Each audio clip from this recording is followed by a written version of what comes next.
అందరికీ నమస్కారం welcome to my channel. ఈ రోజు వచ్చేసి తెలంగాణ స్పెషల్ మక్కట్కుల స్నాక్స్ ని ఇంట్లోనే ఈజీగా అలాగే టేస్టీగా ఎలా తయారు చేసుకోవాలో మీకు ఈ వీడియోలో చూపిస్తాను। ఈ మక్కట్కులు వచ్చేసి చాలా హెల్దీ స్నాక్స్। ఇవి మనం పిల్లలు పెద్దవాళ్ళు ఎవరైనా తినవచ్చు।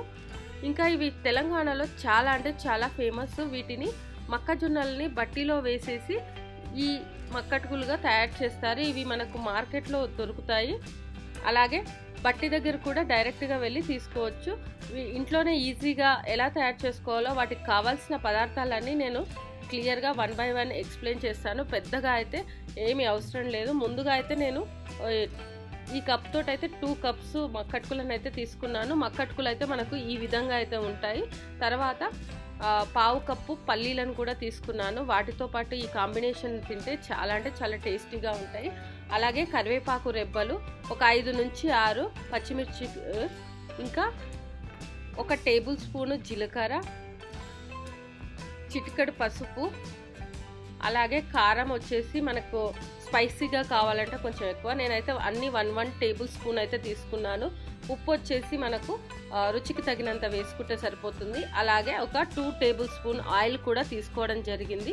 సో ఎలా తయారు చేసుకోవాలో అది నేను క్లియర్గా చూపిస్తాను। ముందుగా అయితే మనము స్టవ్ వెలిగించి ప్యాన్ పెట్టేసుకొని ప్యాన్ వేడి అయిన తర్వాత ఏదైతే 2 టేబుల్ స్పూన్ ఆయిల్ అని చెప్పాను కదా, ఆ ఆయిల్ని అయితే నేను ఇప్పుడు ప్యాన్లో అయితే వేస్తున్నాను। ఈ ఆయిల్ కూడా వేడైన తర్వాత 1 టేబుల్ స్పూన్ జీలకర్ర వేసేసుకొని ఆ జీలకర్రను కూడా చిటపటలాడించాలి। ఇలా చిటపటలాడించిన తర్వాత కరివేపాకు రెబ్బలను కూడా వేసేసుకొని అవి మంచిగా వేగేంత వరకు వేయించాలి। తర్వాత మనం 5 నుంచి 6 పచ్చిమిరపకాయలను కూడా వేసేసుకొని మీడియంగా మనకు అవి వేగిన తర్వాత మనము ఏదైతే 1/2 కప్ పల్లీలు అని చెప్పాను కదా, ఆ 1/2 కప్ పల్లీలను కూడా మంచిగా ఫ్రై అయితే చేసుకోవాలి। ఎందుకంటే మనం మక్కటులు తినేటప్పుడు అవి పచ్చిగా ఉంటే అంత టేస్టీగా రావు, మంచిగా క్రిస్పీగా వచ్చే విధంగా అయితే ఈ పల్లీలను కూడా వేయించుకోవాలి। మీడియం ఫ్లేమ్ మీద వేయించుకుంటే కొంచెం టైం పడుతుంది।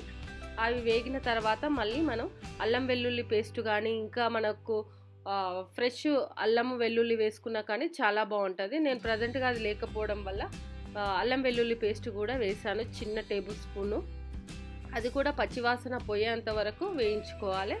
ఆ తర్వాత చిటికెడు పసుపు వేసుకుంటే సరిపోతుంది। నేను చిన్న స్పూన్ తోటి అయితే వేసాను, చూడవచ్చు।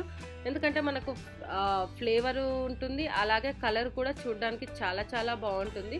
మనం మ్యాక్సిమం స్నాక్ ఐటమ్స్కు బొరుగులకు వీటన్నిటికైతే వేసుకుంటాం కదా, సేమ్ ఈ మక్కట్కులకు కూడా వేసుకుంటాము। అలాగే 1 టేబుల్ స్పూన్ కారం అయితే వేసాను, కొంచెం స్పైసీగా ఉండడానికి కొంచెం ఎక్కువ కారం వేసాను।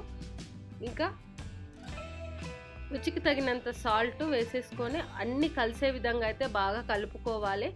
ఈ కారము ఉప్పు ఇవన్నీ మనకు మిరపకాయలకు పల్లీలకు పెట్టే విధంగా బాగా వేయించుకున్న తర్వాత ఫైనల్గా అయితే మనము మక్కటుకులు వేసుకోవాలి। నేనైతే ఇక్కడ 2 కప్పుల మక్కటుకులు అయితే వేసుకున్నాను। మనకి అంటే క్వాంటిటీని బట్టి మనము ఈ పోపు అయితే చేసుకోవడం జరుగుతుంది, ఆయిల్ కానీ ఇవన్నీ। సో ఇవన్నీ వేసుకున్న తర్వాత మొత్తం మక్కట్కులకు పట్టే విధంగా అయితే నేను చాలా మంచిగా అయితే మిక్స్ చేసుకున్నాను। ఆ తర్వాత మనం స్టవ్ ఆఫ్ చేసేసుకొని ఇంకా మనం స్నాక్స్ అయితే తినేయచ్చు।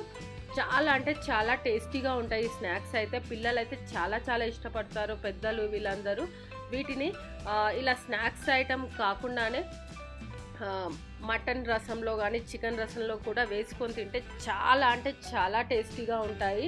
తెలంగాణలో అయితే ఈ స్నాక్స్ని అయితే చాలా ఇష్టపడి తింటూ ఉంటారు। వీటిని అయితే నేను ఒక బౌల్లోకి అయితే సర్వ్ చేసుకుంటున్నాను, చూడవచ్చు।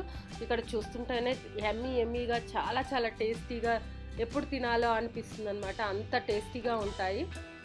సో ఈ మొక్కజొన్నల వల్ల చాలా బెనిఫిట్స్ అయితే ఉన్నాయి। మనం మామూలుగా మక్క కంకులు పచ్చి ఉడకబెట్టుకొని కాల్చుకొని తింటాం కదా, అలా కాకుండా ఇలా వెరైటీగా స్నాక్స్ రూపంలో తీసుకుంటే కూడా చాలా టేస్టీగా ఉంటాయి। సో అలాగే మనకు న్యూట్రియంట్స్ కూడా చాలా పుష్కలంగా అయితే లభిస్తాయి।